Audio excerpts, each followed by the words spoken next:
여러분 반갑습니다. 이번 영상은 도축론 원문의 댓글 리뷰를 해보겠습니다. 재밌는 글이 올라와 있던데요. 이혼 전문 변호사인 박영진 변호사 블로그에 있는 글입니다. 저도 이 글을 보니까 내용이 좀 길던데 요거를 좀 요약해서 정리해서 네티즌 분이 올리신 게 있습니다. 내용이 상당히 재밌더라고요. 자, 이혼 소송이 진행 중입니다. 그래서 변호사분이 재산 분할금이 어떻게 될지 대략의 내용을 다시 설명해 주었다고 합니다.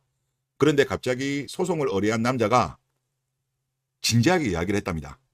변호사님, 이 소송을 최대한 길게 끌어주세요. 1심, 2심, 3심까지 다 하겠습니다. 이렇게 이야기한 거예요.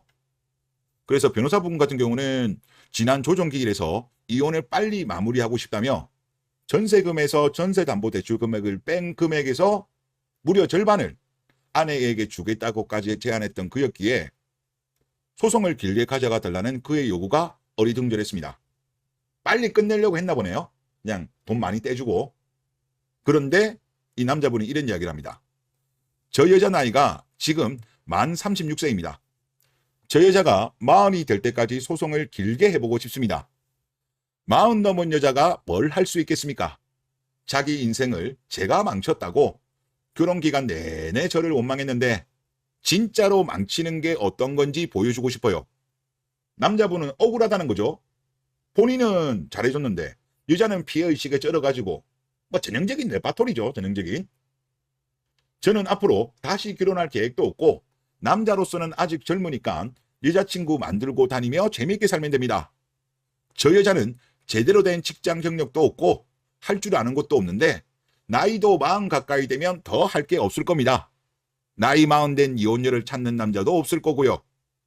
이렇게 이야기를 했나 봐요. 그러니까 변호사분이 아라포 여성을 만들겠다 그런 거군요. 이렇게 이제 이야기를 했나 봅니다. 그러니까 소송을 의뢰한 남자가 맞습니다. 정확히는 아라포 마키누를 만들 겁니다. 지금 바로 이혼해버리면 아마 아이는 자기 부모에게 키우라고 내팽개치고는 어디서 새로운 바오 남자 하나 잡으려고 할 겁니다. 아직은 30대 중반이니까요. 지금 이혼하면 새로 멍청한 놈 하나 잡아서 뜯어먹고 살 수 있겠죠. 새로 멍청한 놈. 그럼 본인도 뜯어먹히면서 살았다는 말을 하는 거죠. 절대 그렇게 놔둬서는 안 됩니다.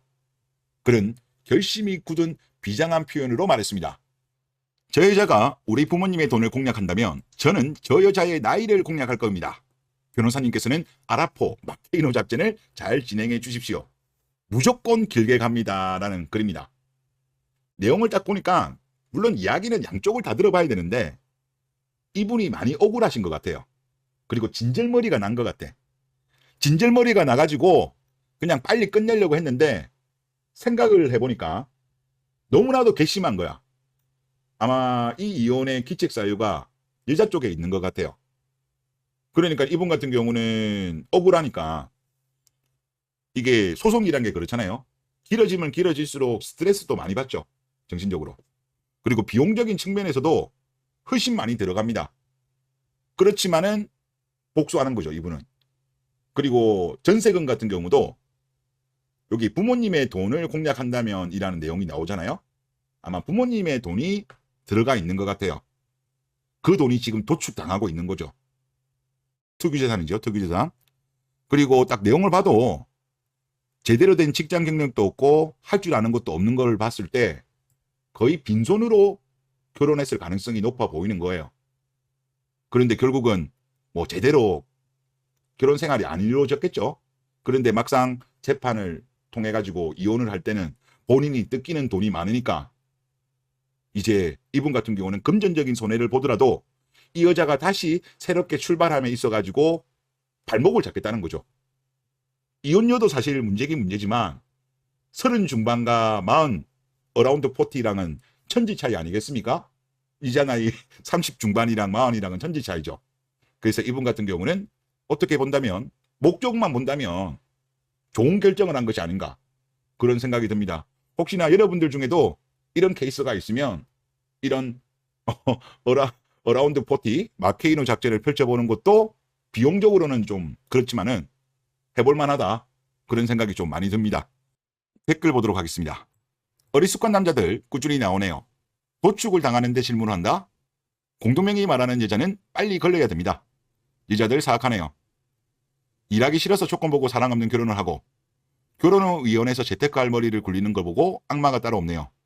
그거에 당하는 퐁퐁남. 본인이 자초했으니 재산 틀리고 궁핍하게 살길 바랍니다. 신중하게 결혼했어야죠. 본인이 자초했으니 하소연하지 마세요. 라는 글인데 지난번 사연이 뭐였냐고 하면 파혼을 생각하면서까지 조상신이 왔다 갔어요. 그럼에도 불구하고 결혼을 강행하고 그 이후에 문제가 발생한 거거든요. 이런 경우는 사실 본인이 감내해야죠. 조상신이 안 왔으면 모르겠습니다만은 조상신이 왔음에도 불구하고 그 경고를 무시한 거는 본인이 책임져야죠. 하여튼 조상신은 옵니다. 제가 보니까 대부분의 케이스는 그래도 조상신이 한번 옵니다. 그런데 그거를 조금 뭐랄까 신경 쓰지 않고 별것 아닌 것처럼 무시하면서 진행했다가 결국은 해피엔딩이 아닌 새드엔딩으로 끝나는 경우가 많은 것 같습니다. 자, 다음 댓글 보겠습니다. 이제 정부에서 등록 동거를 다음 달부터 한다고 하네요. 다음 달부터 하는 건 아니고요. 이제 그 조선일보에서 단독으로 나왔는데 이제 그러니까 이게 12월 27일 날 나온 기사인데요. 그러니까 내달부터 공론화를 한답니다. 그러면 24년도 1월 달부터 이제 공론화 들어가는 겁니다. 아마 정부 입장에서는 지금 혼인 감소 저출산이 워낙 심하다 보니까 이야기가 나온 것 같아요. 프랑스의 팍스 제도 따라하는 거죠. 이어서 이제 결혼하는 사람들 다 등록 동거로 가겠네요. 이러면 이혼도 없고 도축론 이런 것도 없어지겠네요. 결혼한 것과 같이 혜택도 다 받고 이혼 시 재산 분할도 없다고 합니다. 헤어지고 싶으면 둘 중 하나가 시청에 가서 등록 동거를 해제하면 끝난답니다. 이제 결혼도 없고 이혼도 없습니다. 라고 하셨는데 프랑스 같은 경우는 팍스 제도를 해서 혼인하는 비율보다는 팍스를 통해 가지고 동거를 하는 게 비율이 더 높아요. 그래서 혼외 출산도 프랑스는 많죠. 유럽에는 이런 팍스 제도를 채택하고 있는 나라가 몇 군데 됩니다. 그런데 우리나라가 1월부터 공론화를 하긴 할 것 같아요. 하지만 저는 대한민국은 믿음이 안 갑니다. 왜? 나거한이기 때문입니다. 자, 우리나라 같은 경우도 민법 830조를 보면 이런 내용이 나와요. 특유재산에 대한 부분이 나오는데 830조 1항에 부부의 일방이 혼인 전 가진 고유재산과 혼인 중 자기 명의로 취득한 재산은 그 특유재산으로 한다. 이런 조항이 있습니다. 조항이 있음에도 불구하고 지금 대법원 같은 경우는 판례가 그렇지가 않아요. 자, 내용을 보시면 제가 2024년도 1월 기사를 가져온 겁니다. 특유재산이어도 다른 일방이 적극적으로 그 재산의 유지에 협력해 감소를 방지했거나 증식에 협력했다고 인정된다면 분할 대상이 된다고 예외를 열어뒀어요. 원칙은 분할 대상이 아니라니까요. 그런데 스윗한 우리 사법부는 이거를 예외적으로 인정을 해주고 있습니다. 그러니까 법은 있지만 사법부에서 다른 판단을 한다니까요. 사법부가 법을 안 지키고 있어요. 그러면 만약에 팍스 제도가 도입되게 되면 당연히 민법상에 도입이 되겠죠. 하지만 그거를 해석함에 있어가지고 대한민국 판사들이 자기 멋대로 판단 내버려버리면 의미가 없는 거예요.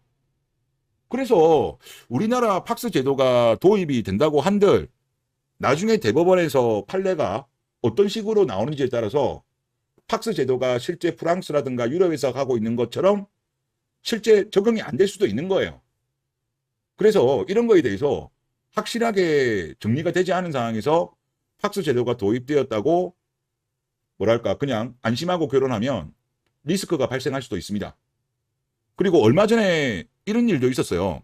이 기사에 나오는 내용인데 남자 여자가 사실혼 관계였습니다. 5년간. 그럼에도 불구하고 그때 당시 법원은 어떻게 판단 내렸냐고 하면 두 사람 모두 경제활동을 하며 가사를 분담했다는 점을 고려해서 특유재산을 포함해 공동재산 분할 비율을 3대7로 이렇게 재산 분할을 했어요. 이 경우는 사신혼이었어요. 사신혼이고 특유재산이 있었음에도 불구하고 법원은 그렇게 판단 안 합니다. 그리고 여러분들도 특유재산 관련해 가지고 검색을 많이 해보면 이제 변호사분들이 본인들이 막 홍보 차원에서 자기가 특유재산 많이 받았다. 혼인기간이 짧음에도 많이 뜯어냈다. 서로 뭐 광고성 포스팅들이 되게 많이 나와요. 예. 그리고 특유재산 같은 경우는 혼인 기간이 길어지면 길어질수록 유자들이 인정받는 비율이 올라갑니다.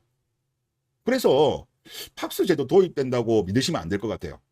나중에 우리나라 판례가 확립되기 전까지는 국제결혼으로 가는 게 맞다. 낙안을 믿으면 안 됩니다. 속된 말로 예를 들어서 혼전계약서 이거 같은 경우는 웬만한 국가들이 대부분 다 인정하고 있잖아요. 주요 선진국들이. 근데 그것도 인정하지 않는 나라가 팍스 제도 도입한다고 덜컥 믿었다가는 큰 코 다칠 수 있을 것 같다. 그런 생각이 많이 듭니다. 네, 이번 영상 여기서 마치겠습니다.